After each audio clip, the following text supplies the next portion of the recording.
तो आज आप अब दूसरी तरफ बैठे हैं। आज हमारे जो टीचर है वो स्टूडेंट्स हो गए और स्टूडेंट टीचर हो गए। इस संदर्भ में ऐसा समझिए, इस संदर्भ में आप ऐसा समझें। इसीलिए मैंने कहा कि आज का जो ग्रामीण सिस्टम है उसमें डाइल्यूशन आ गया है। मैं उस सिस्टम की बात नहीं कर रहा हूं जो हमारा हजारों साल पुराना जो ग्रामीण व्यवस्था थी, जो मेरी जनरेशन ने भी आज से 30 साल पहले अपने बचपन में देखी है। मैं उस व्यवस्था की बात कर रहा हूं कि उस व्यवस्था ने हजारों साल के थपेड़े खाने के बावजूद भी अपनी वैल्यूज को नहीं छोड़ा था। वो उन्हीं पे चलते थे। गांव के अंदर सावन होता था, तीजों का त्योहार होता था, आप कहीं आज होते हुए देखते हैं? हजार सालों की मुगलों की सत्ता, आक्रमणकारी आने के बावजूद, अंग्रेजों के बावजूद, अंग्रेज हमसे वो ग्रामीण व्यवस्था नहीं छीन पाए। वो हमारे तीज त्योहार, रीति रिवाज नहीं छीन पाए। वो गांव में सावन के महीने में पड़ने वाले झूले वो नहीं छीन पाए। लेकिन जो काम आक्रमणकारी नहीं कर पाए वो आज की व्यवस्था ने पिछले 20-30 साल में बिना किसी आक्रमण के, बिना किसी डंडा मारे चुपचाप कर दिया। और जिस व्यवस्था को बनाए रखने के लिए हमारे पूर्वजों ने हजारों साल की लड़ाइयां लड़ी, मुगलों से लड़े, अंग्रेजों से लड़े, लेकिन अपनी वैल्यूज को नहीं छोड़ा। आज उन्होंने चुपचाप उस व्यवस्था, आज की व्यवस्था के सामने सरेंडर कर दिया, अपने सारे तीज त्योहार खत्म कर दिए, अपनी ग्रामीण व्यवस्था खत्म कर दी। मेरा सिर्फ इतना कहना है। अमेरिका में मंदी आई, उसकी कंपनियों ने छटनी करी तो यहाँ पे लोगों की नौकरी चली जाती है। आपको याद होगा, आप किसी भी गांव में अगर गए होंगे तो आपको चाय नहीं दी जाती थी पीने के लिए, आपको बड़ा सा दूध का गिलास आता था, ठीक है, और दिन भर दूध हारे में एक बड़ा सा मिट्टी का बर्तन बना होता था जिसमें रख के पकता रहता था, वो आपको मिलता था। आज आपको लार्जेस्ट नंबर 1 प्रोडक्शन होने के बाद मिलता है दूध कहीं पीने के लिए। आज से 30 साल पहले, 90 के दौर से पहले आप किसी गांव में गए हों तो आपके सामने चाय नहीं आई होगी। नहीं, कभी नहीं आई। आपके सामने गिलास का दूध आया होगा। राजवीर सिंह जी नमस्कार। आज तक आप एंकर का काम करते आए हैं और बहुत क्वेश्चन हम लोगों से पूछते आए हैं और डिफरेंट टॉपिक पे डिस्कस करते आए हैं। ये आपका बहुत बड़ा कार्य आप कर रहे हैं। और मैं इसके साथ आज एक आपसे कुछ क्वेश्चन पूछना चाहता हूँ, जिसका मैं उम्मीद है कि आप ठीक से और बड़े चतुराई के साथ, क्योंकि टॉपिक कुछ ऐसा है, उसका जवाब देंगे। और आज आपने मेरी कुर्सी संभाल ली है। हाँ, और हमें कुर्सी के दूसरी तरफ भेज दिया।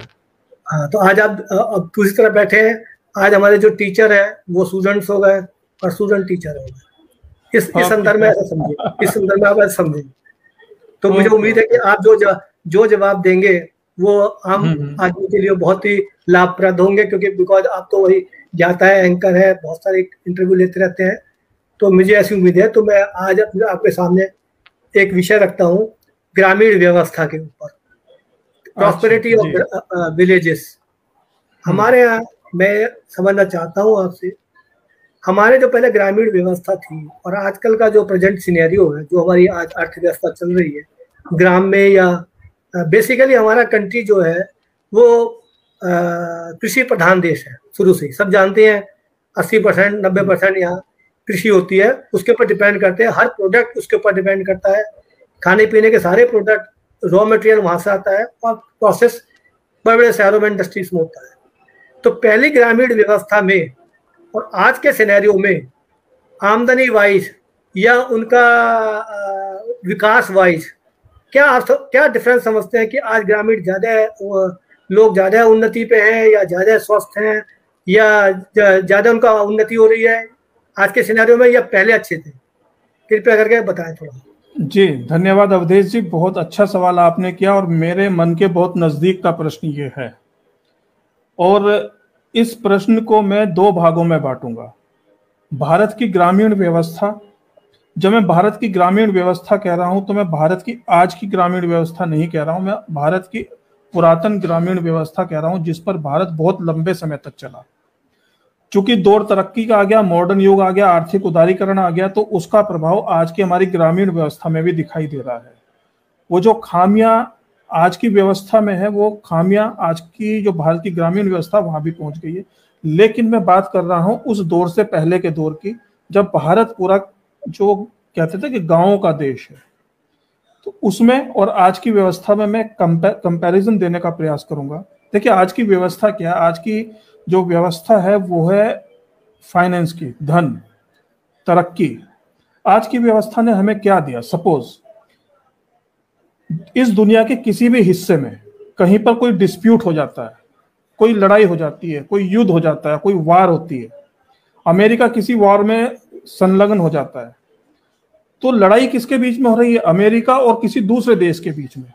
लेकिन उसका असर किस पे पड़ रहा है? उसका असर हम पे भी पड़ रहा है, उसका असर पूरी दुनिया पे पड़ रहा है, उसका असर पेट्रोल पे पड़ रहा है, उसका असर डीजल पे पड़ रहा है, उसका असर हमारे यहाँ की महंगाई पे पड़ रहा है, और उसका असर हमारे यहाँ पर जो बच्चे काम कर रहे हैं, नौकरी कर रहे हैं, उनकी नौकरी पर फर्क पड़ता है। मतलब अमेरिका का अगर जो अमेरिका की जो कुर्सी है, उस कुर्सी का यदि एक पाया हिलता है तो हमारे यहाँ की कुर्सी भी हिल जाती है। तो आप ये देखिए कि समस्या किसी के घर में हुई और उसका इफेक्ट किसी दूसरे के घर में हो रहा है।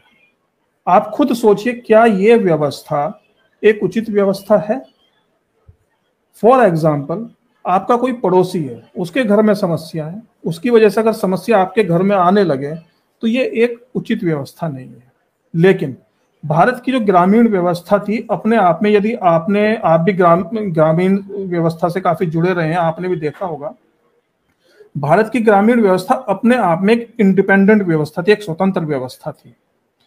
गांवों का जो हमारा सिस्टम था, उस सिस्टम में 1 या 2, 4 या 5 गांवों का एक ग्रुप होता था। उस परिधि में रहने वाले जितने भी गांव के लोग होते थे, वो किसी दूसरे शहर पर या किसी दूसरी व्यवस्था पर निर्भर नहीं करते थे, वो अपने स्वतंत्र व्यवस्था पर निर्भर करते थे। किसी दूसरे शहर में, किसी दूसरे देश में किसी भी प्रकार की तबाही आ जाए, किसी भी प्रकार का युद्ध हो जाए, वहां महंगाई आ जाए, वहां मंदी आ जाए, ग्रामीण व्यवस्था पर कोई असर नहीं पड़ता था। क्यों नहीं पड़ता था वो मैं आपको बताता हूँ। एक गांव में, हमारे यहाँ पे एक वर्ण व्यवस्था सिस्टम भी था, वो अच्छा है बुरा है वो अलग चीज है, जाति व्यवस्था थी। गांव के अंदर कुछ परिवार होते थे जो कृषि कार्य करते थे, उनका जीवन यापन कृषि पर चलता था, और उस गांव के अंदर कुछ परिवार साथ में ऐसे होते थे जैसे बढ़ई का परिवार, जैसे नाई का परिवार, जैसे और कई तरह के स्किल वर्कर के परिवार वहां गांव में रहते थे। अब एक गांव में एक बढ़ई का परिवार है, उसका काम है कि उसके पास कोई लकड़ी का काम आए जो वो कर सके। तो गांव की व्यवस्था क्या थी?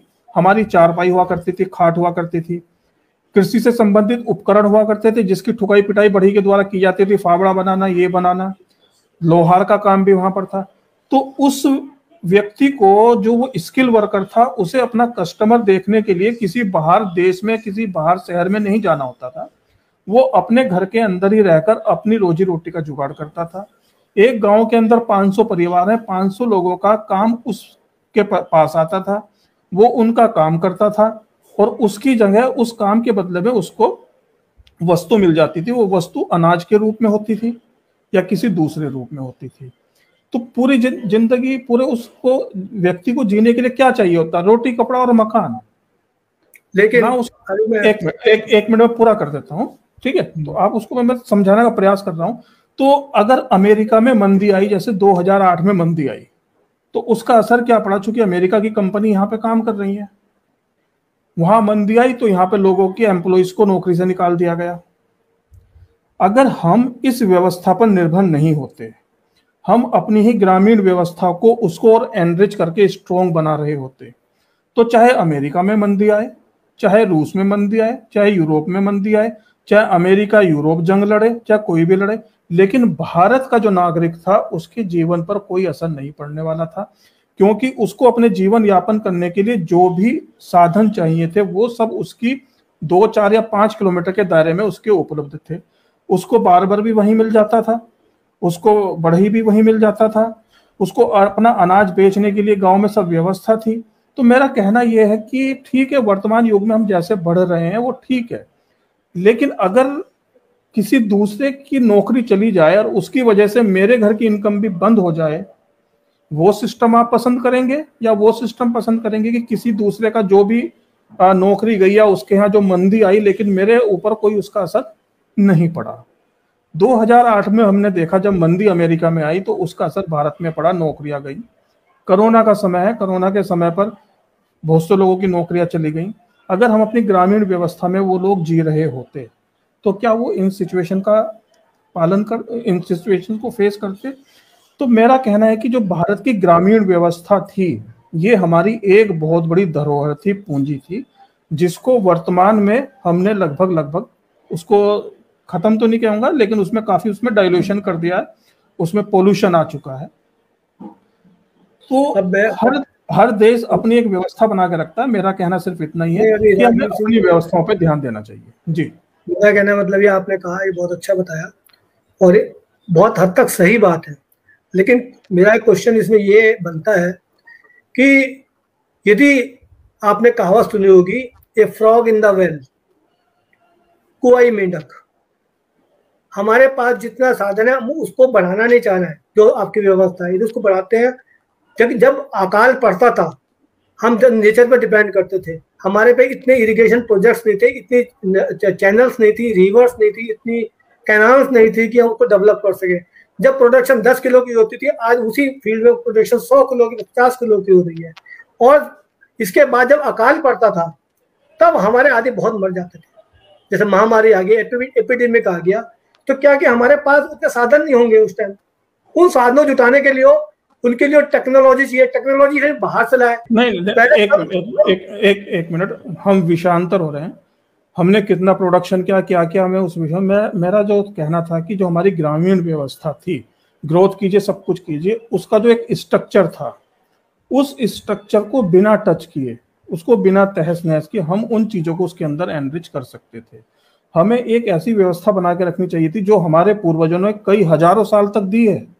ये पिछले 30 से 40 साल में उसमें बिखराव आया है। तो मेरा कहना है कि आप सब कुछ कीजिए, तरक्की कीजिए, सब कुछ कीजिए, लेकिन जो उसका एक स्ट्रक्चर था, जो उसकी एक बुनियाद थी, जो उसकी एक नींव थी, जो उसके पिलर थे, जिसमें कोई भी व्यक्ति उस समय, आप ये देखिए कि भारत में जब ग्रामीण व्यवस्था थी लोग भूखे नहीं मरते थे। किसी व्यक्ति के घर में अगर कोई खाने के लिए सामान नहीं है तो उसे पूरा गांव उसकी व्यवस्था करके दे देता था, वो गांव की प्रजा होती थी। तो कहने का मतलब यह था कि एक ऐसी व्यवस्था जो आपको इंडिपेंडेंट बनाए, जो आपको दूसरे के ऊपर डिपेंड ना करे। जब कोई दूसरे के ऊपर डिपेंड हो जाता है तो उसके यहाँ जो भी परिवर्तन आते हैं, वो अच्छे आए बुरे हैं, उसका असर आपके ऊपर पड़ता है। अच्छे आए तो अच्छी बात है, अगर वहां बुरे परिवर्तन आ रहे हैं और उसकी वजह से फिर मेरे घर की 2 रोटी ना बने तो वो गलत है। मेरा सिर्फ इतना कहना था कि जो भारत की ग्रामीण व्यवस्था थी उसमें रहने वाले जितने भी गांववासी थे, उनको अपनी जीविका चलाने के लिए, उनको अपना जीवन चलाने के लिए किसी दूसरे पर निर्भर नहीं थे। वो अपने गांव के अंदर ही अपनी सारी व्यवस्था उनकी हो जाती थी। मेरा सिर्फ इतना यहाँ ये कहना वो आपकी बात, और मैं बिल्कुल सहमत, डिटेल में हम नहीं जाना चाहते हैं, इसकी डिटेल में मैं आपकी बात से बिल्कुल सहमत हूँ, लेकिन उस व्यवस्था में डेवलपमेंट रुक जाएगा। क्यों सर? डेवलपमेंट व्यवस्था कर रहे हैं आप, वही स्टिक कर रहे हैं। और अब आज जीने के लिए प्रकृति का नियम परिवर्तनशील है, परिवर्तन तो होने आगे आके कुछ ना कुछ तो, जब हम आज 10,000 साल पहले होंगे कुछ और होंगे, आप 100 साल पहले की बात करें तो कुछ और है, अब आने वाले 100 साल के बाद कुछ और।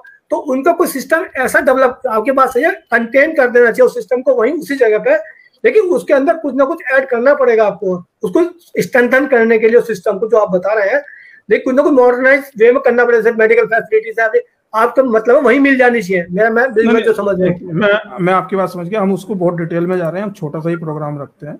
सिर्फ ये था कि हमारी जो व्यवस्था थी वो क्या थी, उसके बारे में मैंने बताया। वो हमारी एक स्ट्रॉन्ग वैल्यू थी, उस स्ट्रॉन्ग वैल्यू को हमने कहीं ना कहीं डाइल्यूट कर दिया है। यदि हम उसको बनाकर रखते और उसके साथ में और चीजों को उसके अंदर एनरिच करते तो शायद एक सुखद जीवन, एक ऐसा जीवन जी पाते जो आज नहीं है। आज किसान, सुनने को मिल रहा है किसान आत्महत्या कर रहे हैं। क्यों कर रहे हैं? क्योंकि वो ग्रामीण का जो सिस्टम था, दूसरे के ऊपर डिपेंड ना होने का, अपने गांव के अंदर ही डिपेंड होना, वो कहीं ना कहीं टूट गया है, जिसकी वजह से हम सूदखोर, मील उल, कई दुनिया भर की चीजों के ऊपर डिपेंड हो गए हैं। आजकल मैं बताऊं, आजकल गाँवों में भी आदमी आपस में जो मेल जोल था वो थोड़ा कम होता चला रहा है, क्योंकि आजकल मटेरियलिस्टिक एज हो गई, ये कह सकते हो आप।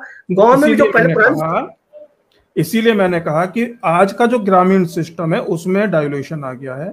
मैं उस सिस्टम की बात नहीं कर रहा हूं जो हमारा हजारों साल पुराना जो ग्रामीण व्यवस्था थी, जो मेरी जनरेशन ने भी आज से 30 साल पहले अपने बचपन में देखी है, मैं उस व्यवस्था की बात कर रहा हूं कि उस व्यवस्था ने हजारों साल के थपेड़े खाने के बावजूद भी अपनी वैल्यूज को नहीं छोड़ा था। वो उन्हीं पे चलते थे। गांव के अंदर सावन होता था, तीजों का त्योहार होता था, आप कहीं आज होते हुए देखते हैं? 1000 सालों की मुगलों की सत्ता, आक्रमणकारी आने के बावजूद, अंग्रेजों के बावजूद, अंग्रेज हमसे वो ग्रामीण व्यवस्था नहीं छीन पाए। वो हमारे 30 त्योहार, रीति रिवाज नहीं छीन पाए। वो गांव में सावन के महीने में पड़ने वाले झूले वो नहीं छीन पाए। लेकिन जो काम आक्रमणकारी नहीं कर पाए, वो आज की व्यवस्था ने पिछले 20-30 साल में बिना किसी आक्रमण के, बिना किसी डंडा मारे चुपचाप कर दिया। और जिस व्यवस्था को बनाए रखने के लिए हमारे पूर्वजों ने हजारों साल की लड़ाइयां लड़ी, मुगलों से लड़े, अंग्रेजों से लड़े, लेकिन अपनी वैल्यूज को नहीं छोड़ा। आज उन्होंने चुपचाप उस व्यवस्था, आज की व्यवस्था के सामने सरेंडर कर दिया, अपने सारे 30 त्योहार खत्म कर दिए, अपनी ग्रामीण व्यवस्था खत्म कर दी। मेरा सिर्फ इतना कहना है। नहीं, आप बिल्कुल सही कह रहे हैं। वो जो वैल्यूज जो थी, जैसे अभी हम थोड़ी देर पहले वाले प्रोग्राम में बात गुरुकुल शिक्षा पद्धति पे कर रहे थे कि हमारी एक वो वैल्यू एडेड सिस्टम था, तो ऐसे ही हमारी ग्रामीण व्यवस्था एक बहुत ही मजबूत पिलर था हमारा। उस पिलर को हमने चोट पहुंचा दी है। बिल्कुल। अगर आज पेट्रोल के दाम अमेरिका में बढ़ते हैं या सऊदी अरेबिया जहां से पेट्रोल आता है वहां पर कोई इफेक्ट पड़ता है, तो यहाँ पूरी व्यवस्था हिल जाती है हमारी। अमेरिका में मंदी आई, उसकी कंपनियों ने छटनी करी, तो यहाँ पे लोगों की नौकरी चली जाती है। पहले ऐसी व्यवस्था नहीं थी हमारी। नहीं, मैं आप ही की बात को सपोर्ट करता हूँ। कि जब ईरान इराक वार हुआ था 1980 के अंदर, तो हमारे पेट्रोल डीजल सारे, आपको पता ना, तो बहुत छोटे होंगे, तो सारे सोर्सेस बंद हो गए थे, तेल आना बंद हो गए थे बाहर। अब हम क्या करें? तो हमारे पास जो किसानों के बैलगाड़ियां थी, बुग्गी गाड़ी थी, मैंने खुद देखा है, मतलब इसलिए कह रहा हूं मैं कि जो हमारे फैक्ट्री इंडस्ट्री थी, उनके पार्ट्स पे जो 1-1 टन के 500 केजी के थे, 1000 टन के, तो सब लोगों ने बैलगाड़ियों से शुरू कर दिया, और बुलक कार्ट से 50-100 बोरी, और वही लोडिंग हुई। तो मतलब उससे पॉल्यूशन कम हुआ, नंबर 1, रोजगार मिला उन्हें, नंबर 2, नंबर 3, उन जानवरों से दूध मिल रहा था।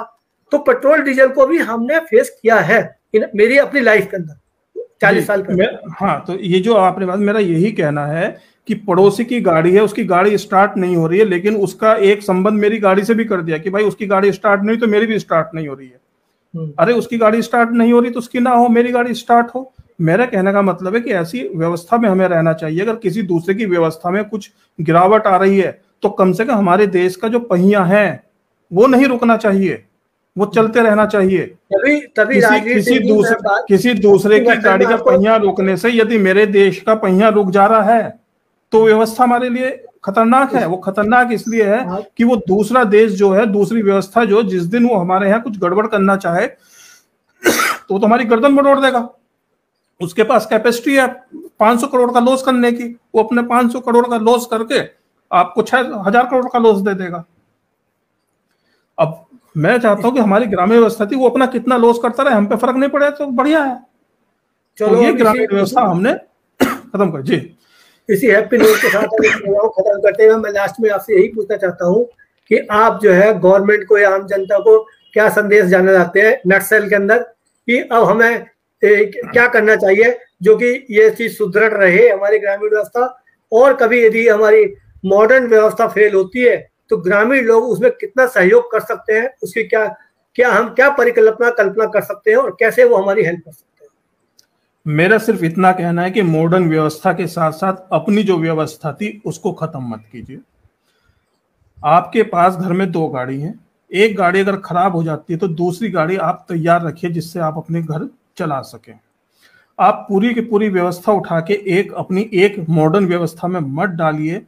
कल को कोई विश्व युद्ध हो जाता है तो कम से कम आपके देश तो चलता रहना चाहिए, उसके पहिए तो ना रुकें। तो जो ग्रामीण व्यवस्था थी हमारी, उस ग्रामीण व्यवस्था को उसी तरह से इंटैक्ट रखें कि कहीं भी किसी भी प्रकार की कोई समस्या आती है, कम से कम आपका घर चलता रहे। घर मतलब मेरा देश चलता रहे। तो सरकार से ये कहना है कि मॉडर्न आप बनो, तरक्की आप करो, लेकिन उसके पीछे इतना अंधा होके भी मत भागो कि आगे दौड़ पीछे चोड़ वाली स्थिति हो जाए। उससे बचना चाहिए। बड़ी बड़ी सड़कें, बड़ी बड़ी इमारतें, सब अच्छा लगता है, लेकिन फिर भी कहीं ना कहीं उसमें एक कंट्रोल रखना चाहिए। यूरोप ने एक व्यवस्था दी, मॉडर्न व्यवस्था अच्छी दी, ठीक है, कोई दिक्कत नहीं, हम भी उसको यूज कर रहे हैं, लेकिन जो आपकी दसियों हजारों साल पुरानी व्यवस्था थी उसका बलिदान मत दीजिए, उसको जिंदा रखिए। जिस दिन मॉडर्न व्यवस्था ध्वस्त होगी, कम से कम आपके पास कुछ तो होगा बैंक बैलेंस कि आप अपना घर चला सकें। बैंक बैलेंस ही जीरो कर लिया तो कहां से चलाओगे? स्टोन एज में जाना है, स्टोन एज में नहीं जाना है। इसी बीच में बात करता हूँ, अभी हमारा इंडिया जो है सेकंड लार्जेस्ट कंट्री है वो मिल्क प्रोडक्शन करने में। Can you believe? Second largest world में जो दूध पैदा करता है। उसके साथ कितने इनडायरेक्ट ये कितना इनडायरेक्ट कॉर्पोरेटिव बने। इस पर एक छोटी सी टिप्पणी मैं आपको दे देता हूँ। सेकंड लार्जेस्ट बताया आपने, first largest, second largest milk, first largest ही हो सकता है, फर्स्ट लार्जेस्ट ही हो सकता है। फर्स्ट लार्जेस्ट होने के बावजूद भी लोगों को पीने के लिए वैसा दूध नहीं मिलता जो आज से 30 साल पहले मिलता था। आपको याद होगा, आप किसी भी गांव में अगर गए होंगे तो आपको चाय नहीं दी जाती थी पीने के लिए, आपको बड़ा सा दूध का गिलास आता था, ठीक है, और दिन भर दूध हारे में एक बड़ा सा मिट्टी का बर्तन बना होता था जिसमें रख के पकता रहता था, वो आपको मिलता था।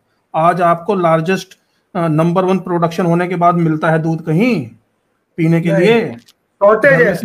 घर में सिर्फ चाय पीने के लिए दूध आपके पास है, उससे ज्यादा की हैसियत नहीं है।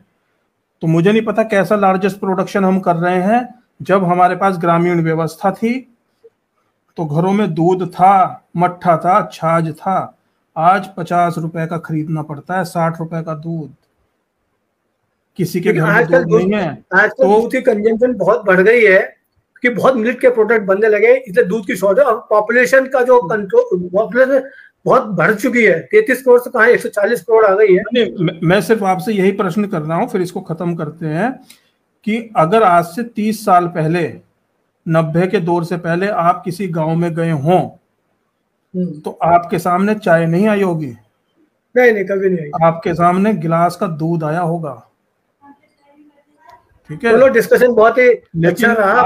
आज आपको नहीं मिलेगा, तो इसलिए मैं सरकार से कह रहा हूं कि अपनी इस ग्रामीण व्यवस्था को बनाए रखिए, ताकि जिस दिन आपकी गाड़ी में पंचर हो, तो आपकी दूसरी गाड़ी तैयार हो चलने के लिए।